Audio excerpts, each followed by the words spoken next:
আমাৰ ৩-৪টা এজেন্ডা আছে।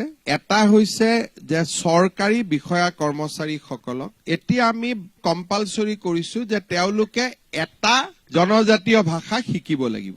এইটো আমাৰ ৰুলছত আগত আছিল, কোনো ইনসিষ্ট কৰা নাছিলে। যদি মই SCS বা APS হৈছো, আই মাষ্ট লাৰ্ণ এ লেংগুৱেজ আদাৰ দেন আছামিজ। বড়ো ল'ব পাৰো, মিচিং ল'ব পাৰো, কাৰ্বিও ল'ব পাৰো, কিন্তু আৰু এটা ভাষা মই শিকিব লাগিব, কাৰণ নহলে সেই জাগাবিলাকত কাম কৰিব মই নোৱাৰা হৈছো। সেকেন্ড কথা, আমি অসমীয়া ভাষাই অফিচাৰসকলক বা আমাৰ কৰ্মচাৰীসকলক ট্ৰাইবেল লেংগুৱেজ শিকাৰ কাৰণে আমি এনকাৰেজ কৰিব খুজিছো। এই যে কিতাপৰ বৰ্ষ, এই কিতাপৰ বৰ্ষটোত আমি বহুখিনি কাম কৰিব খুজিছো। যেনেকুৱা অসমৰ বহুবিলাক কিতাপৰ এতিয়া ডিজিটেল লাইব্ৰেৰীত অসমৰ কিতাপ নাই। বহুবিলাক কিতাপৰ কপিৰাইট সমাপ্ত হৈ গৈছে। এতিয়া সেইবিলাক অসম গভৰ্ণমেণ্টে পাব্লিছ কৰিব পাৰে, কাৰণ এজন মানুহ জীয়াই থকা আৰু মৃত্যুৰ 60 বছৰলৈকে সেই কিতাপে হওক, অভিধানে হওক, পৰিয়ালটো বা ব্যক্তিজনৰ কৰ্তৃত্ব সীমালৈকে থাকে। গতিকে এই বছৰটোত আমি 22 ফেব্ৰুৱাৰী কিতাপৰ বৰ্ষৰ ডাঙৰ এটা পৰিকল্পনা আমি প্ৰস্তুত কৰি আছো, আমি ৱৰ্ক কৰি আছো। গ্ৰন্থমেলা পতা, গ্ৰন্থমেলাত সহায় কৰা,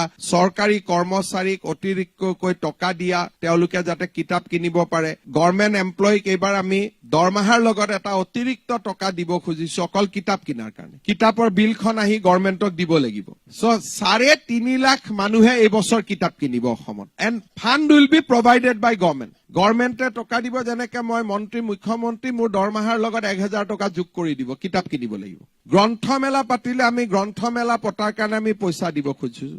ৰিডাৰ্ছ চাৰ্কেল বনাব খুজিছো। এটা দিন স্কুলত অকল আমি অসমীয়া কিতাপ পঢ়ুৱাব খুজিছো। কিতাপৰ বৰ্ষৰ যিটো এজেন্ডা আমাৰ এক্সপাৰ্টসকলে বনাই আছে, বাই ফেব্ৰুৱাৰী আমি তাক ৰিলিজ কৰিব পাৰিম। And it will be a very interesting year for the book lovers. আৰু আমি অসমীয়া কিতাপবিলাক যিমান পাৰো ডিজিটেল প্লেটফৰ্মত লৈ যাম।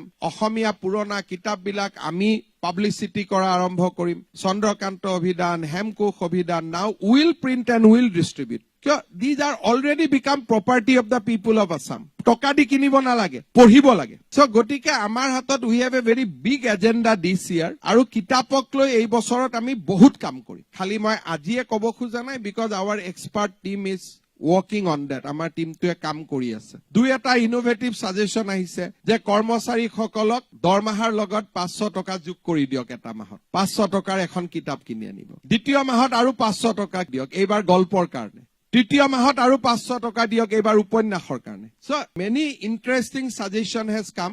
আপোনালোককো মই আহ্বান জনাম যে কিতাপৰ বৰ্ষটো পালন কৰাৰ ক্ষেত্ৰত আপোনালোকেও যদি কিবা সাজেশ্যন আছে বা আমাৰ ৰাইজৰো আছে, আমাক দিব পাৰিব। প্ৰকাশন পৰিষদে ৱেবছাইট এটা কৰিব, আমি তাতে দিব পাৰিম। এণ্ড বাই ফেব্ৰুৱাৰী 15 পঞ্চায়ত ইলেকশ্যনৰ পিছতে আমি এইটো আৰম্ভ কৰিম। But it will be a very interesting year long campaign.